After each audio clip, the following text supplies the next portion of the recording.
Due to the graphic nature of this cult leader's crimes, listener discretion is advised. This episode includes dramatizations and discussions of child abuse that some people may find disturbing. We advise extreme caution for children under 13.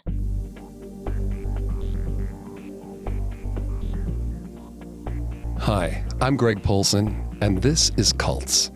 Today we're going to take a deep dive into the life of Anne Hamilton Byrne and the most disturbing New Age group in Australia's history, the Great White Brotherhood of Initiates and Masters, aka the Family. I'm here with my co-host, Vanessa Richardson. Hi, everyone. Today, in part one of our two-part episode, we will focus on Hamilton Byrne herself, her life, her psyche, and how she turned from a troubled child into one of the most notorious female cult leaders in history. In part two, we'll broaden our focus from Anne Hamilton Byrne to the cult she founded, known as the Great White Brotherhood of Initiates and Masters, or simply the Family. We'll learn about the different members of this cult and the tactics Hamilton Byrne used to transform ordinary people from law-abiding professionals into abusive monsters. The Great White Brotherhood of Initiates and Masters was started by Anne Hamilton Byrne in 1963 and operated from its bases in Lake Eildon and the Dandenong Ranges outside of Melbourne, Australia until the early 1990s. The people who followed Anne Hamilton Byrne believed she was the reincarnation of Jesus Christ in female form, returned to lead humanity back from the brink after a coming apocalypse. She is one of only a few female cult leaders, but her influence was no less powerful than her male counterparts. By the mid-1970s, she had amassed a following of over 500 people. Anne was a master manipulator, beautiful and charismatic, with hypnotic blue eyes. She used psychedelic drugs to control her followers. But who would join an apocalyptic cult whose members indulged regularly in LSD? Well, not the first people you'd think of, or even people of apparent disrepute. Now, Vanessa's going to take over on the psychology here and throughout the episode. Now, please note, Vanessa is not a licensed psychologist or psychiatrist, but she's done a lot of research for the show. Thanks, Greg. The members of Anne's cult were professionals who held sway in the legal, medical, judicial, and academic communities, areas largely respected in mainstream society. It was this respect which gave Anne her power, allowing her to use her followers to manipulate trusted societal institutions, to amass wealth, property, and to persecute the true victims of the Great White Brotherhood, the 28 children who were forced into the cult through shady adoptions and various other underhanded tactics. LSD, doomsday prophecies, and a bizarre collection of children. Where should we begin our story? Since Anne Hamilton Byrne had a fascination with children later in life, perhaps the best place to start would be her childhood. What can you tell me about it? Well, on the whole, it was an impoverished, wretched background. Perhaps that's why Anne Hamilton ended up changing her name. She was born Evelyn Grace Victoria Edwards in 1921 in Sale, a city in the Gippsland region of the Australian state of Victoria. Sale was a small farming town with only one main street. Though the town was small, Evelyn's family was not.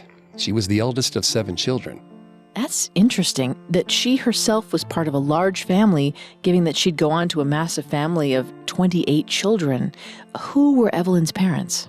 Her father, Ralph Edwards, was born in 1892 in inner-city Melbourne, Australia.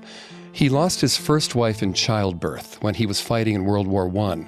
Upon his return from the front in 1918, he married Evelyn's mother, who had recently moved to Melbourne from South London. Florence Hoyle believed she was a medium who could commune with the dead. But to the townspeople, she was just the lady who set fire to her hair in the street. And to psychiatrists, she was a paranoid schizophrenic. Vanessa, can you unpack that term? Sure thing. Schizophrenia is a serious mental illness that can be crippling without proper care. It's a kind of psychosis, which means that those suffering from it can find it difficult to distinguish fantasy from reality. The afflicted have hallucinations, delusions, hear voices that aren't there, and can even believe that someone else controls their thoughts. They may be paranoid of others and shut themselves off from the rest of the world. That fire episode sounds serious. Did she get any treatment? Well, Florence was first committed in 1941 when Evelyn was 20 years old. She spent almost half her life, 27 years, in mental hospitals. Royal Park, Mont Park, Ararat, and Sunbury. Unfortunately, none of these places were able to help. She would die committed. So Florence didn't get treatment until Evelyn was already an adult. That could have been nightmarish for her kids. Did Ralph act as a buffer between his wife and their kids when they were younger? No, he would come in and out of his family's lives. After Evelyn was born, he abandoned the family. In 1924, when Evelyn was 3, he turned up in a fishing community on Victoria's western coast. On official documents, he's listed his religion as spiritualist, and his number of children, 0. This disappearing act became a regular occurrence, with him vanishing every few years. With her father gone and her mother mentally unstable, records show that Evelyn's younger years were spent in the old Melbourne orphanage. That's a shame. You know, being institutionalized at a young age can have lasting psychological effects on a child. What kind of effects? Well, a study conducted in 1997 by James Sengendo and Janet Nambi found that orphan children were acutely aware of the change in their quality of life from when they had parents to when a parent got sick to when they were orphaned. These orphans were also at a higher risk for negative effects as a result of their abandonment. This means they're more likely to develop psychological disorders. This study found that foster parents and orphanage staff are, more often than not, unequipped to offer emotional support. As a result, many orphans suffer from severe depression and feel angry even after they're adopted. Are you saying that foster care isn't beneficial? I know tons of foster parents who don't view their children as adopted children, but just as their children.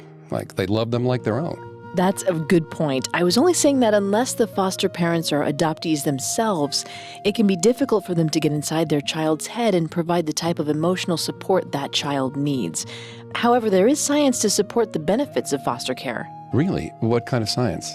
Well, when a child is neglected the way that Evelyn was, and that leads to her being orphaned, it can have physical effects on the brain.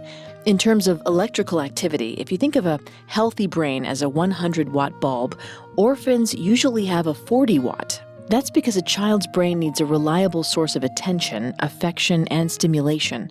Children born into neglect lack these things, and so are slow to develop the gray and white matter in their brains.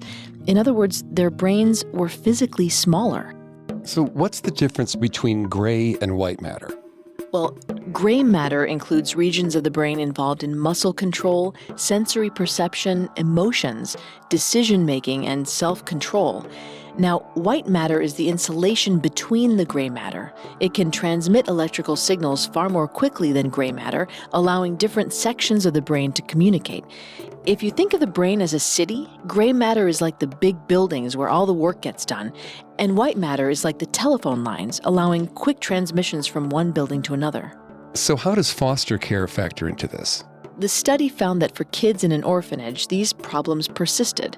However, when a child was adopted by foster parents, their brain's development increased. They made improvements in IQ, socio-emotional functioning, and language, though they still fell short of the control group who had never been institutionalized. So it's possible for neglected kids to make a pretty good recovery if they're adopted by foster parents, right? Mm-hmm. Yeah, the earlier the better. The results improve drastically if the child is adopted before age 2. Also, it's worth noting that while it was possible for the children to recover the missing white matter, their gray matter volumes stayed low regardless of whether or not they were put into foster care. So the areas of Evelyn's brain that regulated her emotions and decision-making and self-control were underdeveloped. Do you think that had anything to do with her development into a sociopathic cult leader? It's possible, even probable. But given that most children of adoption go on to lead relatively normal lives, it can't be the whole picture. We have to continue with the story. The last documentation we have of Evelyn's childhood years comes in 1929, when she was enrolled in the Sunshine Primary School on Melbourne's west side at age 8. The only one who knows anything about those years is Evelyn herself, and she's not exactly giving out any interviews. When does the paper trail catch up with her? In 1941, she resurfaced with a new name, Anne Hamilton. Our story will continue in a moment after a brief message. And now, back to our story. When we left off, 20-year-old Evelyn Edwards had changed her name to Anne Hamilton. We'll never know the exact circumstances which led to her name change, but that change was symbolic of a greater one Anne was trying to make in her life. She'd grown up in a broken home. the child of neglect, and she wanted to make things normal. What that meant to Anne was being part of a family of her own. Since she was no longer a child, she did what adults do when they want to start a family. Records show that same year, she married a farmer named Lionel Harris, whom she'd met at a fruit farm in Sydney where she worked. Her desire to be with him was so strong that she convinced Lionel to desert the army for 8 months during World War II to be with her, an early showcase of Anne's hypnotic power over people. Luckily, the military police only forced him back to the front lines of World War II rather than bringing him up on more serious charges. The fact that Anne changed her name indicates an attempt to solve an identity crisis by defining a new identity not only in action, but in name as well. First coined by psychologist Erik Erikson, an identity crisis means the failure to achieve ego identity during adolescence. Ego identity is the sense of identity that allows a person to experience a sense of who they are. I'm not sure that I get that totally. Can you explain it in a simpler way, like maybe with an example? Sure. Children who grow up without parents or with neglectful parents can suffer an identity crisis because parental role models are key to a child's development of a sense of self. A son sees his father spit watermelon seeds into the trash can, and he does it too. Then in his adolescent years, he spits watermelon seeds into the trash can, and his friends ask him why he does that. He replies that it's just what he does, not realizing how his parent has contributed to his own sense of self. So why did Anne try to reinvent herself by creating a family with Lionel? Well, children without role models are aware that they're missing out on something. They see other children have parents and recognize the absence of parental figures in their own lives. Orphans whose parents aren't dead, but rather give them up for adoption, can become fixated on their absence, believing they need a family to define themselves. They often wonder why their parents gave them up, or fantasize about an idyllic family they used to have, which they believe is out there somewhere. I see. Now, Anne also got numerous cosmetic surgeries over the years. Could that be connected to her struggle to define herself? Absolutely. That's fascinating. But keeping in with what you're saying, the one thing that remained constant throughout Anne's life was her search for a family of her own. After the Second Great War, in the 1950s, Anne and Lionel were planning to start a family. Despite her turbulent upbringing, Anne was living a pretty normal life, and she and her husband were planning to adopt a child. Bernardo's Homes is a charitable organization that connects children with couples looking to adopt. They had a baby boy they'd set their hearts on. Anne was so close to forming the family she'd been searching for since childhood. And maybe she would have if disaster hadn't struck. On January 8, 1955, Lionel Harris was killed in a car crash in Bathurst, cutting short any plans the two of them had to adopt their son. Anne's life was shattered in that moment. Losing a spouse is one of the most psychologically taxing events a person may have to deal with in their life. It brings on feelings of depression, anxiety, anger, and exhaustion. It can even cause physical ailments such as digestive problems. In Anne's case, her grief over losing her husband was exacerbated by the failed adoption.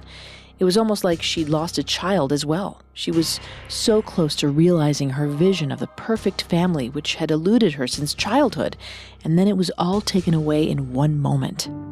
What does a person do after that kind of trauma? You mentioned the psychological and physical effects, but what do they do? Well, people have different ways of coping, but the unfairness of the entire situation can lead them to ponder some of the biggest questions available to us. What does it all mean? Is there a plan?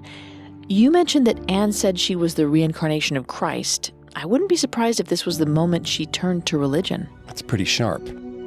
Anne had been taking yoga classes for some time before Lionel's death.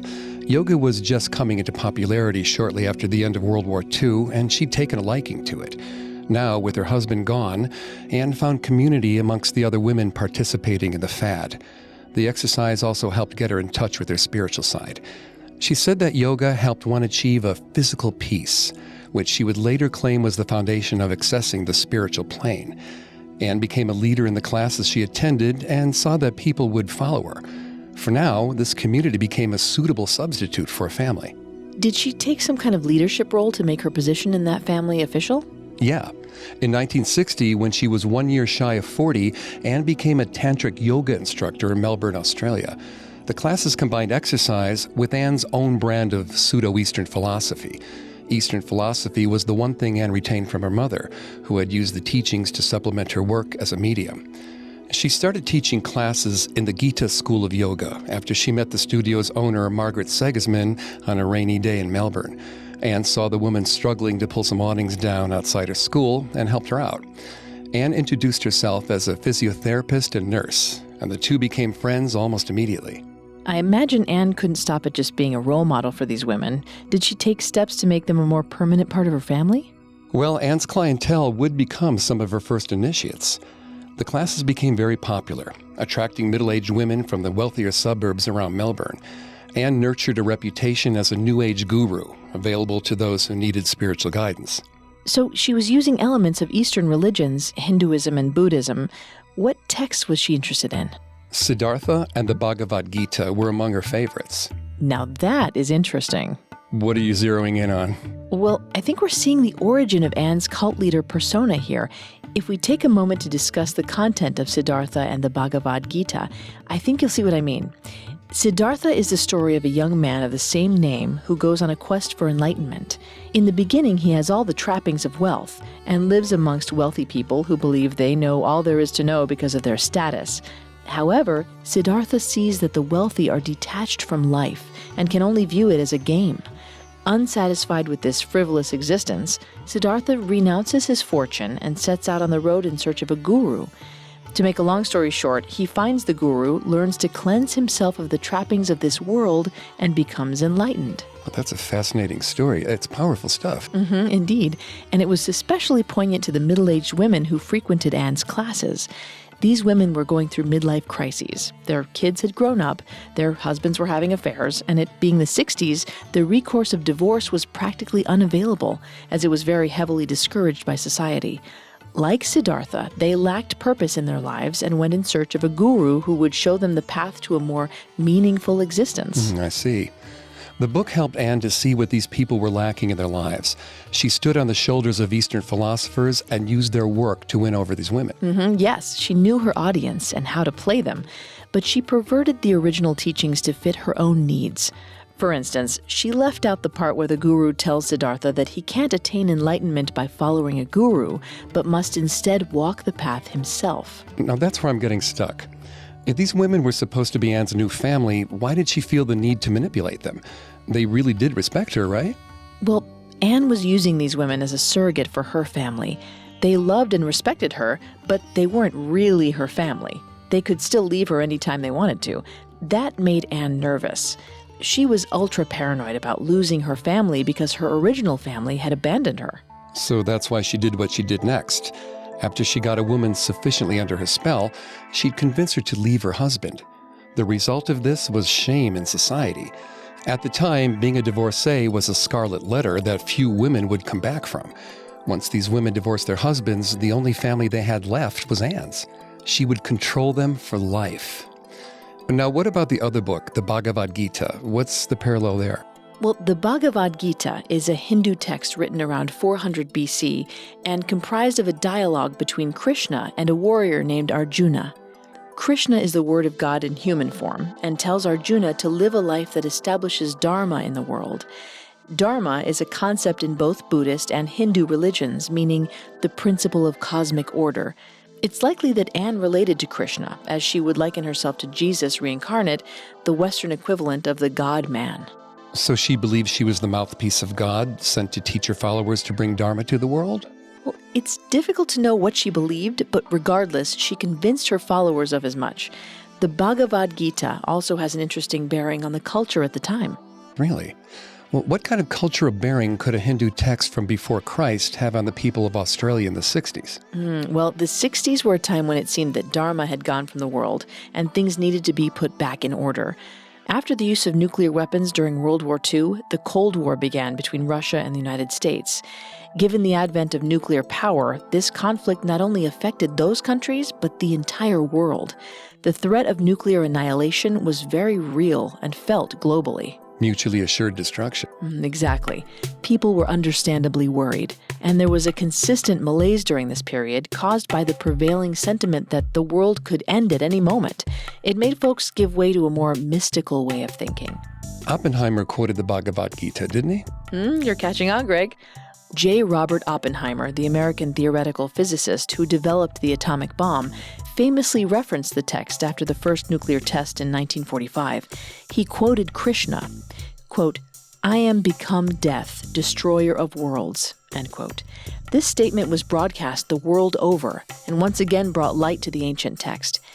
Anne recognized how the people in her community were reflecting on man's terrifying capacity for destruction, and she exploited that fear for her own advantage.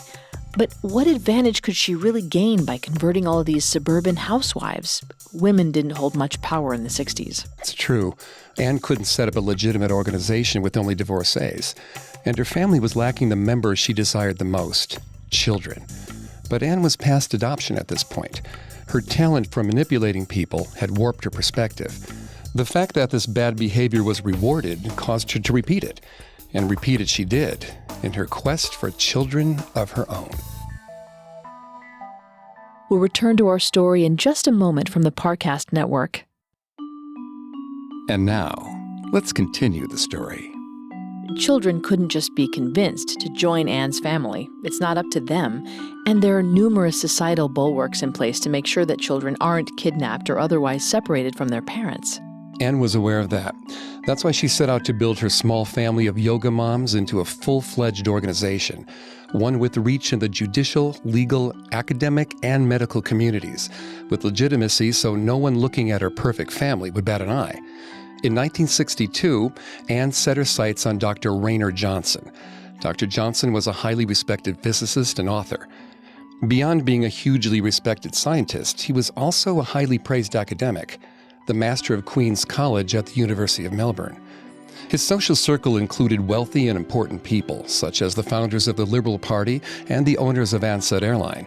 With his support, she could legitimize her cult. I see. Anne's plan was to recruit this reputable man to be her follower, to gain influence on his wealthy friends, giving her the power to acquire children through shady channels. And once she had the children, anyone potentially suspicious of her large family would see that her organization was made up of respected professionals. They wouldn't see it as a cult. Exactly. But how in the world did she convince a theoretical physicist to become her supplicant? Surely he should have known better. Well, that's going to be a running theme in this cult. The smartest, most highly respected people can be just as gullible as your everyday Joe. Sometimes we idolize status too much. That's right. Societal status doesn't always speak to one's true aptitude. One can be extremely highly educated and yet have a psychological naivete. In fact, someone's education can bolster their naivete. If a person believes they are smart and has societal credentials to prove it, they may be more susceptible to cultic brainwashing. After all, if you believe it's impossible for you to be fooled, that might be because you're playing the fool. So what happened next? How did she use Dr. Johnson?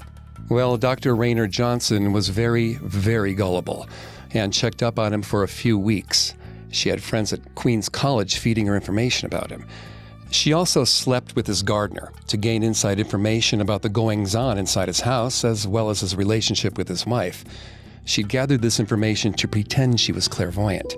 3 days before Christmas 1962, on a Saturday night, Dr. Johnson was sitting in his study when he heard the doorbell ring.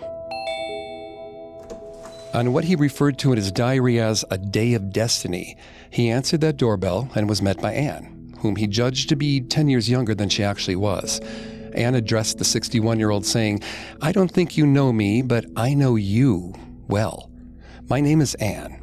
She did her practice ploy, dazzling him with her insights into his life.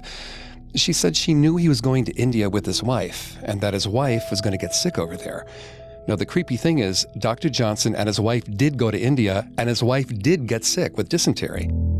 From that moment, Raynor believed fully that Anne was the Messiah and would be her puppet. What was their relationship like from that point? Johnson was enamored with Anne. She lured him into sympathizing with her by telling him about her tragic past, often embellishing the details. She told him about her first husband's tragic death and intimated that she had lost 3 children and contemplated suicide during the marriage, though all this was false. She told Johnson that God had a divine plan and that he was part of it. She wanted to give him what she already had, eternal life, and a perspective outside the constraints of physical being. What does that mean? Well, she said she'd traveled through the cosmos and held court with the enlightened ones. In her own words, once you have a glimpse of these superior beings just with your old eyes, it will completely change your life. You could look at them for years and years and not know them. And then all of a sudden, through your training, you see them. You find that the supreme ruler, God, has manifested and given enlightenment and divine wisdom for all creatures. And Dr. Johnson was on board with this? It wasn't just the future telling that Anne had done which convinced him. He was already susceptible because of where he was in his life. A lifelong physicist, in the twilight of his career, Dr. Johnson started to become interested in metaphysics. You mean the study of things that exist beyond earthly experience? I can see that because in the 60s, metaphysics was considered to be scientific. Tests were being conducted, and the data scientists have since collected on the subject, disproving a lot of metaphysical claims, did not yet exist. Rayner sincerely thought he had come into contact with a woman who could provide evidence of experience beyond the physical plane. Anne offered Rayner more evidence to support her claims in May of 1963, when Anne performed her first miracle. Fran Parker, one of Anne's yoga moms, rolled her car on the outskirts of Melbourne. During the accident, she fractured her skull, and doctors told her the eye wound she sustained might leave her partially blind. In Dr. Johnson's words, Anne immediately organized spiritual help. Fran left the hospital a week later, much earlier than expected. She had perfect vision and was otherwise in good shape. Johnson told his wife that the experience convinced him that Anne was Christ reincarnate. He began referring professional colleagues to Anne, who were similarly impressed. In turn, these professionals would gather their friends, also respected professionals, and refer them to Anne, who was a master at convincing them of her powers. And so it was that Anne's numbers grew exponentially through the remainder of the 1960s. Finally, in 1968, she had amassed enough power to begin obtaining her true goal, a huge family of children. I know these people must have had an influence, but did they really have enough to steal children? And how did they do it? Did they kill the mothers? Well, these are fascinating questions, Vanessa, but unfortunately, that's all the time we have for today. Next time, we'll discuss the methods Anne used to kidnap her children, the culture within the cult, how Anne treated her 28 children once she had them, and how it all came crashing down.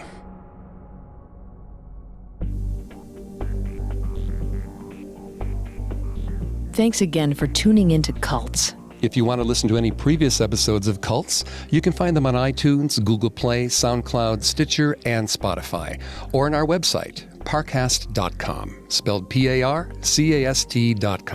If you like what you hear, please leave a 5-star review or tell us what you think on social media. We're on Facebook and Instagram as @Parcast and Twitter @Parcast Network. It seems simple, but it really helps our show. Join us next Tuesday as we continue delving into the twisted psychology behind Anne Hamilton Byrne's family. Cults was created by Max Cutler and is a production of Cutler Media and is part of the Parcast Network. It is produced by Max and Ron Cutler, sound design by Ron Shapiro, production assistance by Joel Stein, Maggie Admire, Carly Madden, and Jeanette Manning.